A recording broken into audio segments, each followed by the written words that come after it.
Welcome to Soapy, everyone. I'm Rebecca Budig. And I'm Greg Rikaart. Why are you laughing at me all the time? He looks at me before we start. He always looks at me and he starts laughing. And she looked back at me like this. She went, and I was like, what is that face? Because I know he's laughing at me. Anyway, you guys, I'm really excited about our guest today. I've never worked with him, unfortunately. But I think he's probably one of the most recognizable faces in daytime. Places and faces in daytime.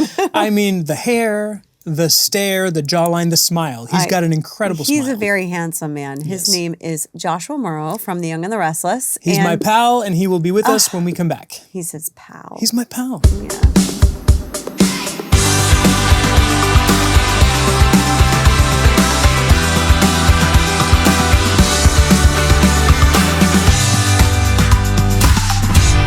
Joshua Morrow, welcome. Elvis is in the building. I mean, people were clapping, they were lining up. They're not clapping now, which I'm a little bothered by, but it's okay. I told them there we go.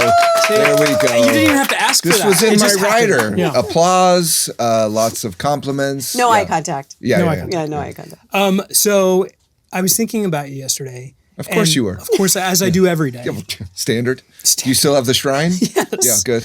The candles, everything. But the first thing I thought of was, and this is before my son was born, there was a day where you were in the schedule, you were scheduled up before me and possibly after me also.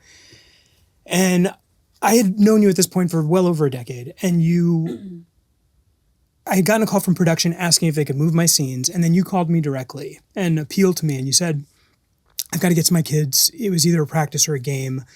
I hate to ask. And you were so heartfelt in a way that I love our relationship. We tease each other a lot. And you were so sincere in your desire to get out of there in time to get to your son's practice. And I said no. Did you really? And then I knifed your tires. Yeah. And I was like, oh, that's really sweet. And I think there was a moment years later, Monty's a soccer player, and where I didn't have to ask production to change the schedule, but I was hustling to get out of there to get to his practice. And I thought about that yesterday, and the way in which you always showed up for your kids, and you were always, when you could, be a coach and there for practices and games, is something that I have taken with me.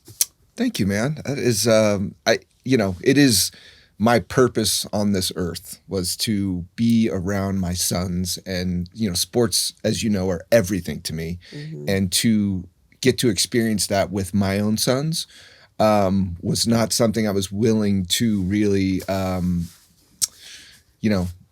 let pass by. Yeah. And so if I did, I remember this asking you, and I'm sorry, but I remember, during that time, I just was almost miserable to be around, because if there was any threat of me not making, especially their games, like I always swore to my sons, I was like, if you ever ask me to go play catch in the yard, shoot hoops, throw football, whatever, I will never tell you no.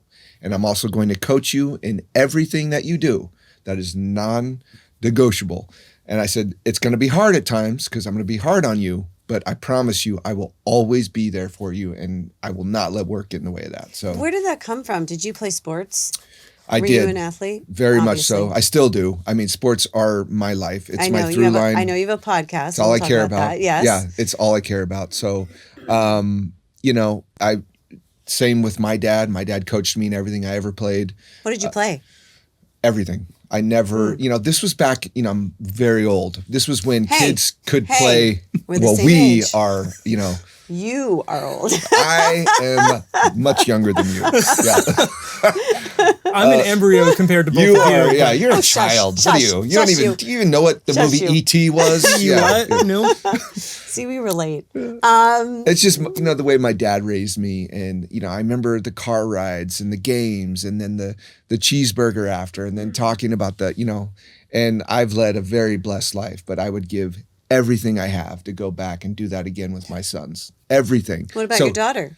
Well, so she plays volleyball, and I play volleyball, so it's my favorite sport, and I'm, really trying to push her into being more of a sporty volleyball player. She only plays for me, She just doesn't love it, and I can't make her love it, even though I've tried very hard. But I didn't have to do that with my sons. They love sports, and that I got to do that with them is the highlight of my life, and it's everything to me. I'm amazed at how much when we're at a soccer game, I'm like, I am enjoying this.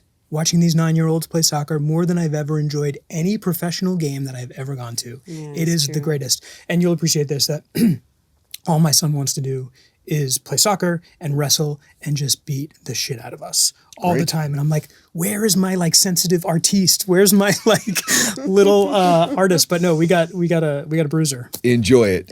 We do. Because it goes away. I have one son left who's a junior in high school who is still playing a sport that I have no control over. So they get to a point where they age out of when you can coach them, and they need, professionals in high school. And he's a soccer player. He plays for Loyola, and that hourglass is emptying. I have 1 year left with him, and then it's going to be tough because I know my daughter's not long for this. She's the artist. She wants to be a writer, and then she always wants to be in.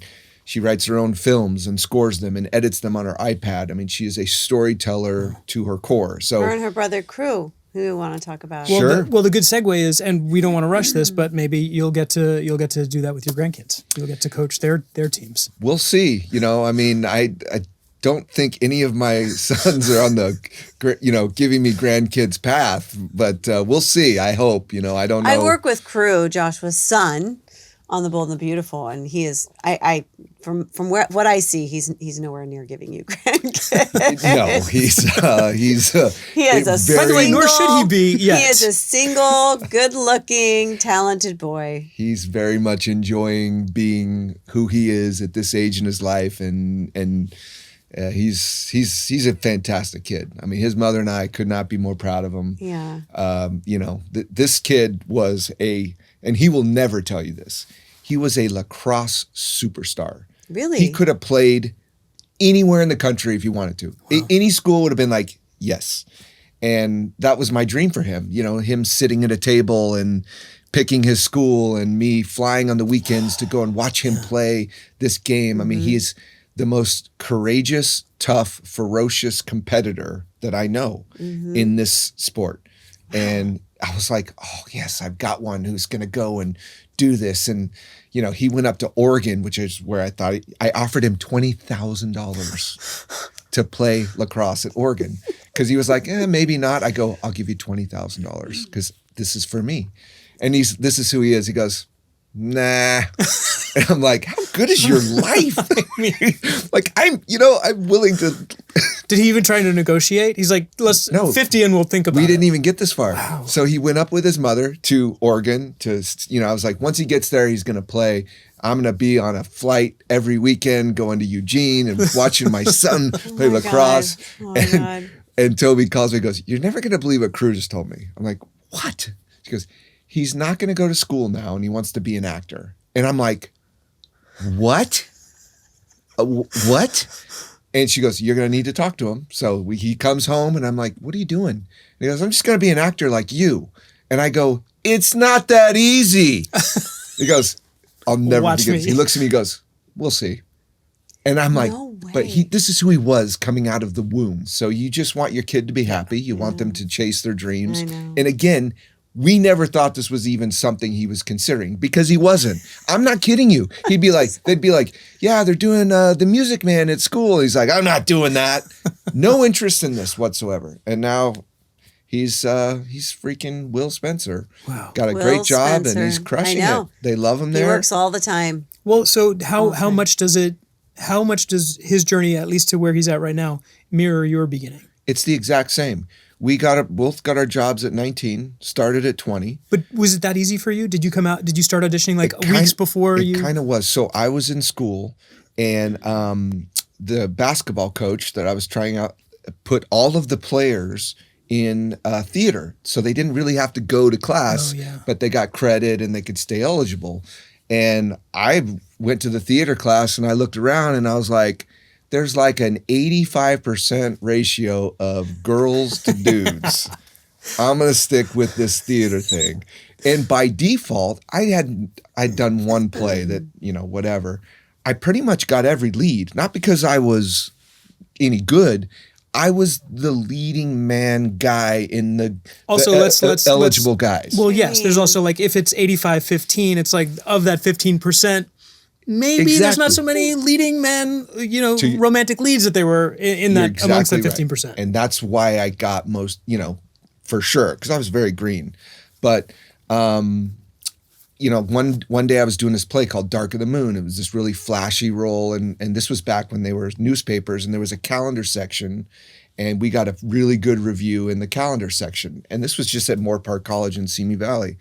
And I remember I still have the review, and this talent scout saw me and goes, "Hey, I think you could do this for a living." And I'm like, "Yeah, cool." And he goes, "Take some pictures. Let's see what happens." You sound like crew. Yeah. Y&R was my 4th audition. Oh my God. And my 3rd audition was Bold and the Beautiful. I screen tested for a role in Bold and the Beautiful for Christy Dooley, who ended up choosing crew as well. Wow. Same gal. And I remember being in that room with Christy Dooley, and I read her my review. No, you did not. The hubris. No, you did not. Yeah, I was like, "Hey, I just did this thing. You want to hear?" I read it to her. It was like so ridiculous. Wait, what did they say about your performance? I bet because you have it memorized. I know you do. I don't, unfortunately, but it was, the whole thing. I'm basically naked, running around in leotards. I play this half man, half witch boy thing. So I'm, this was in college, I'm pretty shredded, I'm like running around playing this witch guy. The best is that you went to an audition with it in hand. I came with it. Yeah, I was like, "Hey, Christy, do you want to hear my review?" And I read it straight to her. And I could just imagine her going, "This guy, are you kidding me?" And so I got down to, me and another guy on Bold, and that guy didn't last very long. And they sent me down the hallway. I remember not getting it. I was in astronomy class in school, and they called me and said, "Yeah, you didn't get it." And I was crushed. And I went back to school. The next day, my manager calls like, "Hey, you didn't get the Bold thing, but they really like you. They want to send you down the hall and read for something on Y&R." And the Bold process was like what you were saying earlier. I must have gone in 6 times for it. Call back, producers, screen test, whatever. On Y&R, I went right into the room with Bill Bell and Ed Scott and Heather Tom. Wow. And was Bill producing Bold and the Beautiful, Bill Bell, at the time? Was he doing both? I think so. Yeah. I think so. This is 94? 94, right? Yeah. He was definitely still, the Bill Bell that we remember at that. He was in charge and a true legend. So yeah. Wow. Yeah, it was. And now what? 30 years? I'm just starting my 33rd year. So that's crazy. It's nuts. It's pretty nuts. Did you ever think, I want to maybe go out and try something else, or were you really happy? I was very interested in trying other things, but at the end of the day, I was 20, and then by the time my first contract, I did a year. And then they tore that up and offered me like a bunch more money to stay, because I was like starting to audition, and I got like another show that ended up not going anywhere. And I remember going in and they're like, "No, you can't do that." I'm like, "Okay, fair enough." Didn't bother me in the slightest. But I think they're like, "We better maybe lock this kid up for more," And so they, at the risk of sounding, they just kept throwing more money at me to stay. And I loved the lifestyle. I would wake up at 5 a.m. and go play golf with Eddie Cibrian before work. Wow. And then, work for a few hours, and then go play basketball, and then go get beers with my friends. Yeah. And I was like, this lifestyle really suits me. And so I started doing a couple like TV movies of the week and working like 16-hour days in like the heat of South Carolina. I'm like, what is this, man? Like, no. I was like, this is a great life. And then I met my wife, and I realized the thing I wanted more than anything, it was not to be an actor, was to be a dad. And I was like, this schedule really suits me, having a bunch of kids and coaching them. And so I was like, I'm good. Yeah. Oh, coach. I think you should coach on the side. Maybe you need to pursue that. Was it just your kids? There's something about doing it with my kids that is, and I spent and poured so much energy and time into them that I'm kind of done. Like, it was like, now it's time for me to just sort of, go to the gym and play my own sports and, do that sort of thing. But like I said, I would do anything to go back and do it again. Yeah. It's a pretty magical time. Yeah. But, I feel like I lived that life and I'm good. I'm content. Love it. Yeah. Do you like celebrate the milestones? I know, like, I remember when I don't remember if it was I'd been on Y&R for 10 years or I had been in Los Angeles for 10 years, but I remember, like, just stopping and smelling the roses and being like, wow, I've come a long way from when I first started here and I had, a few $100s in the bank and this tiny apartment in a bad part of Hollywood. And I went back and I drove past all my old apartments and I was remembering all the, because I hustled for a few years before I started to work. And I thought about like the way I would paint houses and the restaurants I worked at. But then I was like, oh, you need to celebrate the wins though. And again, like when you come up on a milestone like 30 years, do you sort of take that moment to be like, this is pretty remarkable and rare? So they've asked me to have have your 15, 20 years and the thing. And I, they always ask me to speak at them, because I'm, kind of funny and fun and, whatever. But you are? I am. Yeah, no, that's the rumor. Yeah, I heard about that actually, and like Twitter. No, it's not for me. Yeah. Like I for somebody who like enjoys being an actor and doing this for a living, I don't really want the attention. So it would make me uncomfortable, and frankly, it would make me cry if like I had Eric Braeden go up and say some words on my behalf. Like I wouldn't be able to get through it. So I don't need. I don't need the recognition, from that. Just the fact that the show keeps bringing me back. I know they really admire me for the way I, sort of run my career there. I'm virtually ego free. I'm fast. I like, I try and create a set of laughing and fun. And so that's all the recognition I need. I know my show appreciates me for who I am and what I bring to them. I don't need, to be set up there and have people talk about me. It would make me uncomfortable. I get that.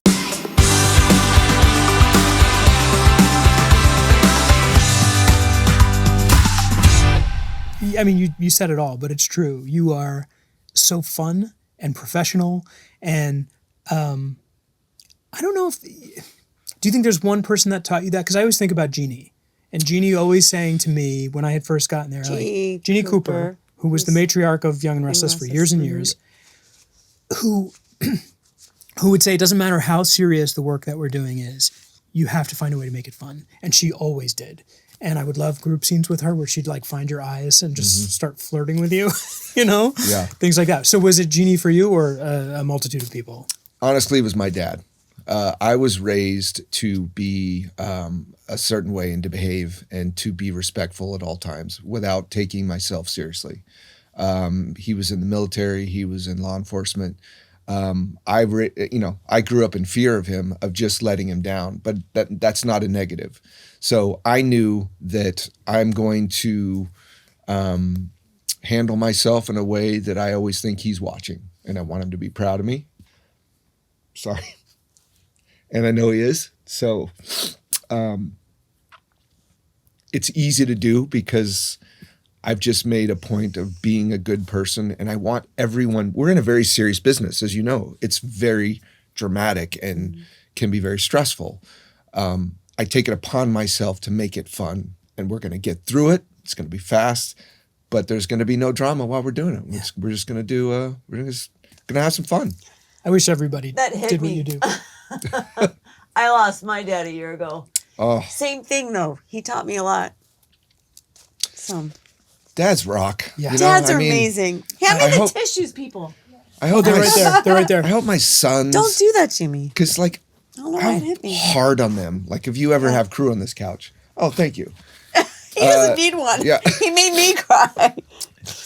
I was hard on them, but it's the way my dad was with me, and he taught me every lesson. Did you grow up here? I know. I grew up in Oklahoma. Oh, okay, that's right, Oklahoma. Yeah. So I have very Midwestern values. You know, everything was yes, sir. I still call everyone sir and ma'am. Yeah. Well, you didn't call me ma'am, so. Well, you're... she is an elder. Yeah, you are much older than me. Yeah. So, months. you know, I just hope someday more than that. kids have stages, as you know. When they're, you know, you're Monty's age, they look up at you with reverence. They think you're right about everything. You're their hero. And then it pivots when they're like 12 and 13 to like, I don't know if now he's just being a hard ass. And I wish he'd sort of, you know, mellow out. And then they get into the like 16 to 18 years like, you don't know shit. I know everything. Monty already knows everything. Oh, well, but I think good. he does revere me. Yeah. And my dad, fortunately, is still with us. But I certainly got a playfulness from my dad. And I would love his stories, and he'll appreciate this because he watches this, that when he was a kid, he grew up in Brooklyn, and he would go into a bakery. And remember they used to have the red and white string that they would use to tie the boxes. And he would just like take the string and run out the store. And then they would chase him. And he would always be like, why don't they just cut the string? But they would like chase him down the street. And so yeah, we try and be real playful at home. My son loves a jump scare. But, you know, finding that balance too between being respectful and also having a good time. Sure. Yeah. Sure. But you nail that. I mean, I'm sure you must nail it at home because you really nail it at work. Yeah, you know, one of my favorite lines from my dad is good things happen to good people. Just try and be good to everyone, you know, every crew member. I know their names. I don't think I'm any more important than the camera guys or the grip. Well, not you guys. I was just way telling more the boys important here. than you guys. You know, but telling them here. My dad said the same thing. Sure. Yeah. And your dad, I even know this from your dad, because you would say this to me. He would always tell you to leave a place cleaner than you found it. He did. Yeah. You know, rumor has it Crew's not very clean. He's definitely not. Yeah, you know, rumor has it. In fact, someone was here visiting and he said, I went into his room. It looked like a dog lived there. Because he doesn't have a room. So he jumps around. He jumps around. Is he a floater? I said, well, he's a floater. He likes when I use that word. Wait till he comes to my room. I will teach him. I've taught them so many lessons, but unfortunately, there's not a single kid of mine that is clean. It drives me freaking nuts. But you know, I am so they have clean. a housekeeper goes in my multiple room. times. They've got me. I'm very I pick up everything. Like they know I'm gonna do it, and I've created this monster. I'm just not proud of them. Tell him that's a rumor. It doesn't matter. He doesn't want people to know that about him, does he? He doesn't care. This kid. He doesn't care. I know his confidence level's pretty high. The swagger on this kid. Yeah. And the best is I come in the hair and makeup room and I see Crew over on the couch and he's got his hood on and he's just like. I know that. I know that body language. You know exactly what I'm talking about. Yeah. Now he's he just lays there. He's on a motorcycle. And he's tattooed. I know. And you're just like, dude, what are we doing? So what piece of advice did you give him? Being that you started the same way, or was he even open to it? Oh no! In the very beginning, he listened to everything I said. I was like, now he does. Now he's like, now he's off and running. Like, you know. What was your advice? My advice is the same thing that I would have told all of them, and that is the first day you're there, you walk up, you introduce yourself to every crew member, and learn their names. That's all I care about, and you show up on time. The work is going to work its way through. Your talent is what got you here. You're going to be fine.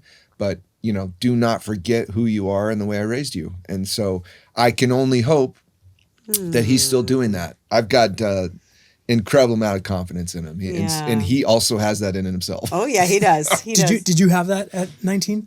Not as much as he does. I always thought when I got this job that I was like, I fooled these people and they're going to eventually figure this out. Like, what are we doing? Because, I was much more interested in sort of the money aspect of it and like the partying and like the girls. Like I was like, oh, I'm on a soap opera now? What? And it was different back then. We didn't have cell phones then. Yeah. The person that cleaned me up the most for sure was Jeannie. Yeah. She grabbed me multiple times and said, kid, what are you doing? And our dressing rooms were right next to each other. And she'd pound on the wall and I'd get up. She would summon me that way. I'd get up and walk around. She's like, sit your ass down. And I'm like, yeah. She goes, look at you. How many hours sleep did you get last night? And, you know, I was like, I don't know. She's like, not enough. And so she just always was on my ass about being, you know, more professional about this and taking it more seriously. Because again, all I wanted to do was, I knew I had a basketball game that night, you know, and like the beers after with my buddies and stuff. So, and that's what Crew doesn't have. He's written multiple scripts already. His drive and ambition is so much bigger than mine. Like he has huge dreams. Whereas I was just like, I'm making a lot of money and living a great life and filling my apartment filled with Star Wars figurines and tennis shoes. I'm like, I was like, this is great, you know. Isn't he still living at home? Or did he finally move moved out? He's like... Because when he started, he was living at home, wasn't he? Of course. Yeah, of course he was. Yeah, I remember that. But now he's like, oh, I'm at home. He calls it a dojo and he moves the... His place is a dojo? He calls it that. And he's like, he got, you know, my wife does interior design. Yeah, she I know. put all this furniture in and he got rid of it. He's like, I just want to sit on the floor. He's like a motorcycle riding, surfing monk rider guy. Like he's just... I can't. He's so interesting. I'm really excited I love him. to meet him, but not just him, but any young actor that we've had on the show or any young person I know. It must be generational because there is a level of self-possession amongst young people that I never had. True. I don't think I had it until I was like well into my 30s, possibly even my 40s, before I was like, all right, this is who I am. I'm cool. I know who I am. I'm fine with not being you or you or you. But these kids come in here and they all have swagger and confidence. It's amazing. But I don't know what's in the water. His was different than mine. Mine was more about that God, this is going to sound terrible. I was like, I'm just a good-looking dude who can play sports better than anyone I know. And that's where my confidence came from. And that was always what, you know, that's what it was. That's who I was. Cruz is different. His is about his art. Like he is a writer. He's written multiple things. It's all he'll send me things. His viewing interests stagger me. I'm like, just show me a bunch of stuff with like, you know, Seth Rogen. And he's like, Dad, I'm watching this samurai movie from the 50s. I'm like, what? Wow. No, he's a fascinating person. If you ever sit and talk to him, he's got so many varied interests. Really a much more interesting person than I ever was. That's really cool. We got to get him here. We do have to get him here. You should. How are Melody? How's Eric? How's Amelia? They're all great. My fam, you know. This is the family. Sorry, on Eric the Braden, Restless. Melody Thomas Scott, and Amelia Heinley. Yeah, they're great. Some people, you know. Yeah, to me, it's like Disneyland when the four of us are together. I just love those three people so much. If I could be around them every day, I would. And, we had Eric and Melody on the show, but when Melody was here, I shared with her that watching you guys rehearse was one of my favorite experiences of being there because again, the clear mutual love and respect and admiration you all have for each other, and no matter what the scene was about, the way you guys would shoot off into space in rehearsal. And just not only make yourselves, but make everyone around you just like in on that joy. And then come right back when cameras are rolling and bring the reality to it. It was just a remarkable thing to experience. Can you even wrap your head around how much the fans would love to see that? Like, I think they like our show. I think they would love the rehearsals and the times in between. Like maybe that's what you need to put on Instagram. I mean, everything's social media now. Whatever. Yeah. I know. I don't know. You know what? Actually, we actually asked fans. What? Sorry, we'll get to that in a second. Because this has become vernacular in my house that Rob and I still use, and I don't know if you remember this, but whenever we're cooking, and he's like, "We need sage," and one of us will always say, "She's collapsed." Do you remember that? Yes. Wait, what is this? Kelly's little.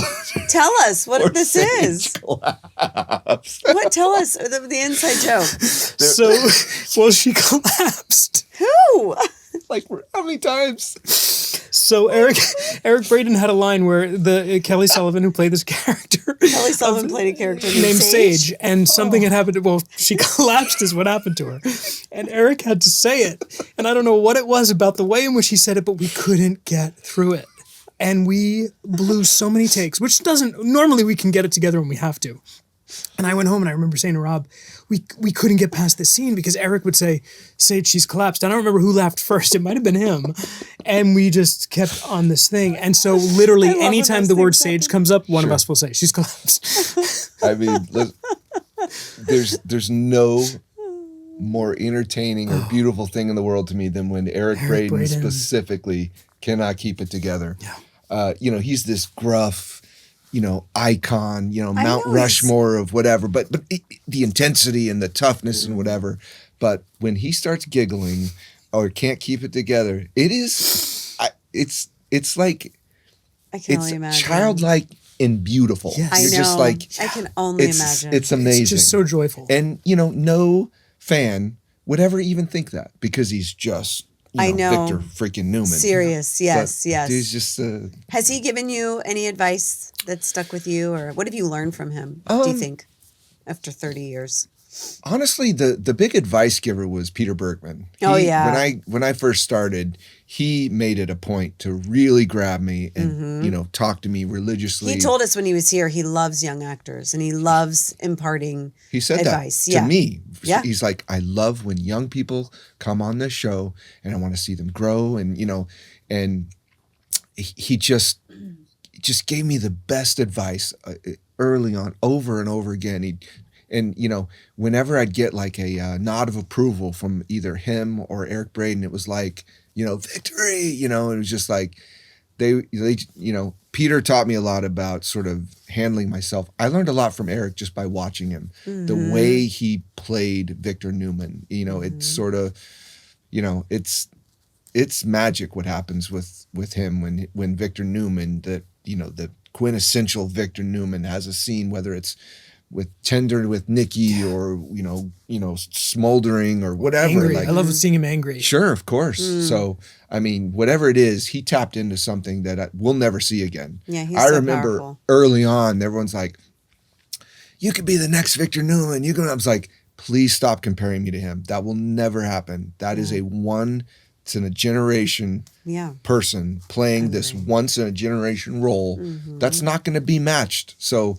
Don't put that on me. I just want to be, Nick freaking Newman. And then go play basketball. Way different. Yeah. And then I'm going to run out of here and go play softball. And watch football. But I'm certain that the way in which you learned from him by watching him is what all the younger actors are doing with you too. Just keeping it fun. And that's the way when I watched, these guys, it wasn't about lighthearted and keeping a set that is fun to be at. And that's what I wanted. And I really consider myself to be a leader there. I'm setting a tone of a set of just fun. And we're going to do great work. We're going to do it fast. But damn it, we're going to have fun while we do it. I promise you. Amazing. Okay, I'm so sorry. Well, she was going to say. So no, we have this thing where we have fans write in and they ask questions. They have a question to ask. A fan question for you. Like a fan question. This one's from Greg R, right? Greggy? It's from Greggy. Why is your face so dumb? It's from Greggy. Well, because our producer wanted me to ask you about this, but it's actually a fan question, so I'm going to ask you through a fan. Okay, fair enough. Will you ask about the 3D? Oh, there sure. are tens just the of fact, by the way, sure. I don't know why this makes me laugh that you were in a boy band. I know, yes. And I don't even know you. 3D boy band. How did it start? Will there be a reunion? And what was it like? I always get that. A reunion. I was like, man, I'm 52 years old. What are you talking about? No. Did you ever watch Girls Five Eva? Where they reunite? That was like a sitcom about a girl band and they reunite. Anyway. No. It's fun. Honestly, I don't even know. Like, I didn't go into this looking to do that. I was on an airplane to Toronto. I would go to Toronto like, I don't know, 12 times a year. We were huge there. And, I was kind of a big deal in Canada. And so, I know. This is my Ron Burgundy moment. Oh, it was a very big deal in Canada. Like Alberta in particular. Toronto, yeah. No, I was on a plane and I used to love to write poetry, like just anything. Like Roses are red.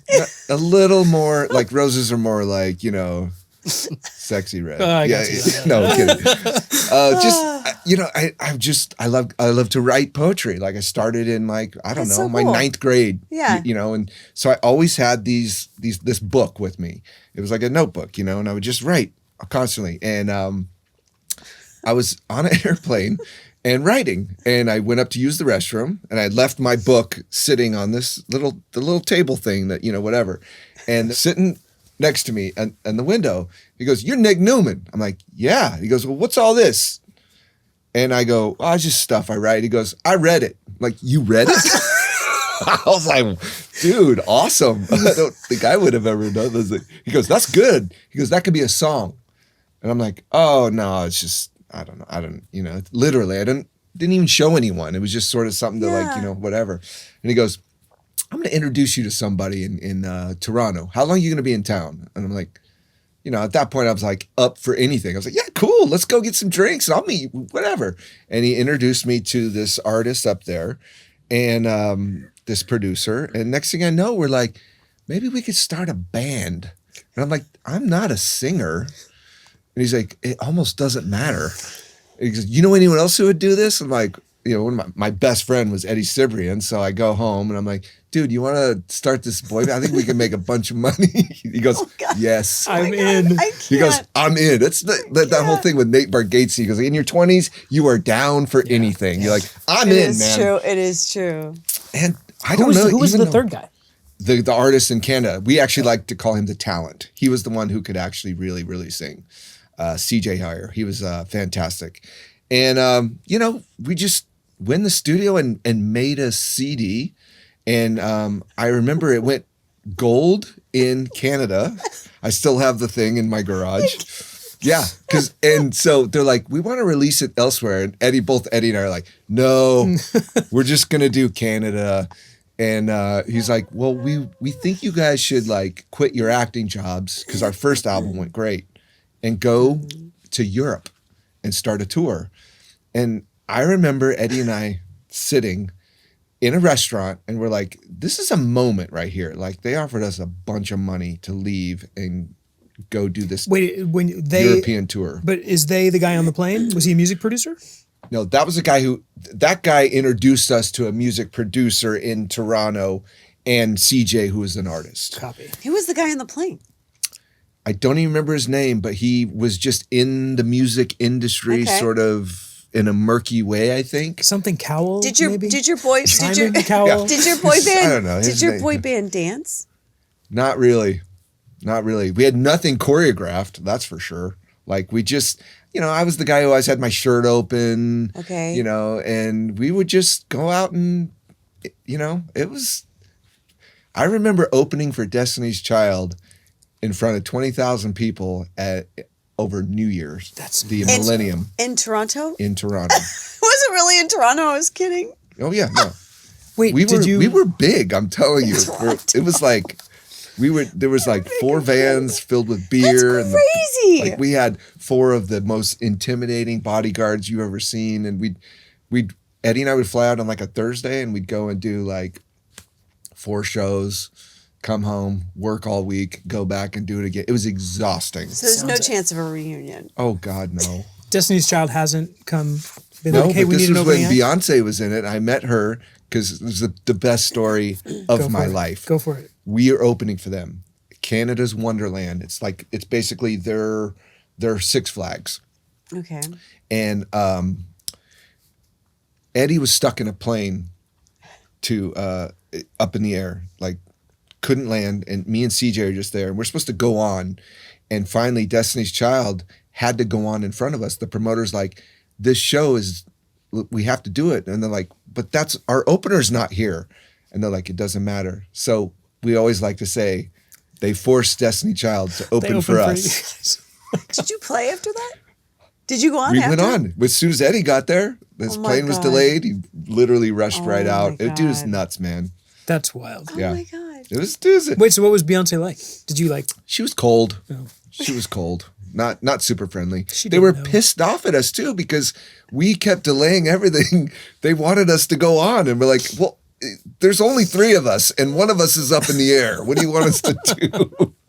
That's crazy. So no, it was. I wish I could write a book. There's some incredible stories those are all in the vault. It was, but in a very interesting time in our lives, but it was a lot of fun and one I'll never forget.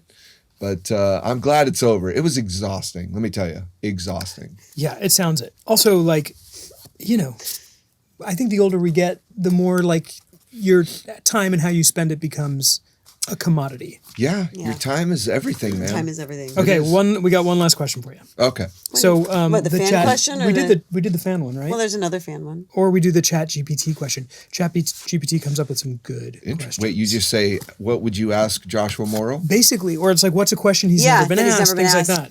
So something about Mexican cave crystals. But yeah, you got my no-fly zone. Yes, so we got your no-fly zone. So yeah, okay. Yeah. Hold up. It's a very extensive list. He could tell you about it. Okay. So, Joe, is that the one you there's have? 3 of them. So do you want to take one? No, you go ahead. You pick one. Okay. And then we'll let this man be on his way. Okay. Wait.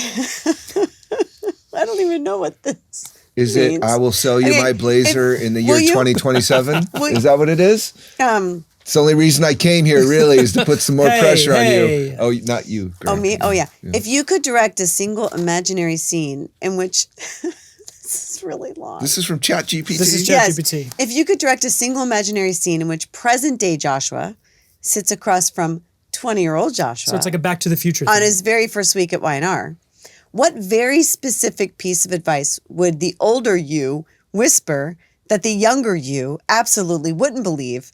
And what tiny physical acting adjustment would you demonstrate to prove you're really him? Say the last part again. And what tiny physical acting adjustment would you demonstrate to prove you're really him? I feel like you've done this already. This is very confusing. That's confusing. I know what I would tell my younger self, though. What? Instead of spending all your money on Star Wars figurines and baseball cards, buy Bitcoin. Yeah. Yeah. In my case, shoes. Sure. I lived in New York. Yeah. Oh, yeah. Mm-hmm. That's what I would just say to my... Who cares about the acting? I would say, don't buy all those shoes. Yeah, I wasted some money back in the day.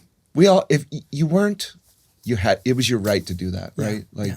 That's what I was saying with Crew. I mean, he's all tattoos and music instruments, and I mean, just buys the weirdest stuff. But you're supposed to do that when you're young and you start making some good money. You're supposed to do that. So. I'm really happy to see you. I wish I could say the same.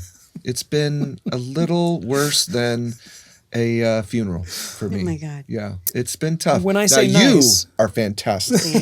I want a little crossover. Next time, maybe do you just still you want to and do I. a little crossover on Bold and the Beautiful? Just you and I asked Brad. I was in Monaco with Brad. Yeah. Monaco, we were sure. Yeah, hello. As one does. Hello, Brad Bell.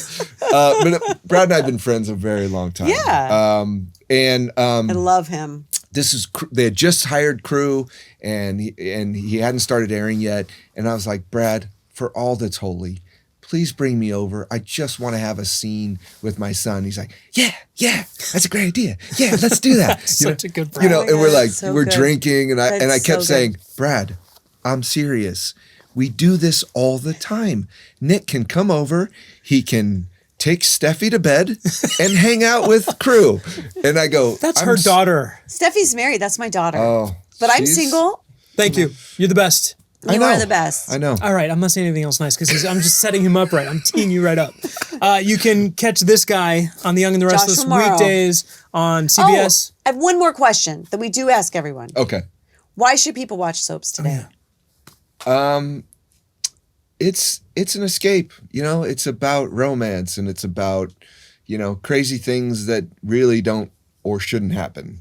So this world has gotten pretty dark and confusing and unsure of at times.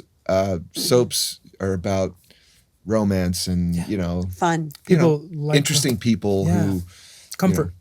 So I would always say, I'm in this industry, so I'm always pushing it. But if this is the kind of content for you, come on in, because we've got some good acting. I wish people really understood how hard our jobs are, and there are some unbelievably talented people that I get to share the stage with. Yeah, and they should check it out.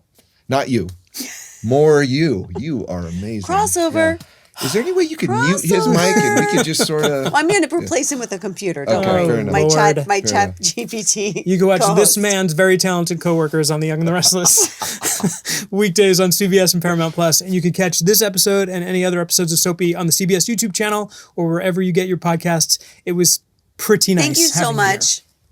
I'm so excited Seriously, to talk to you. thank you. Oh, you know what? Honestly, So bite you me. made it Bite everything. me. I You. See you guys next time.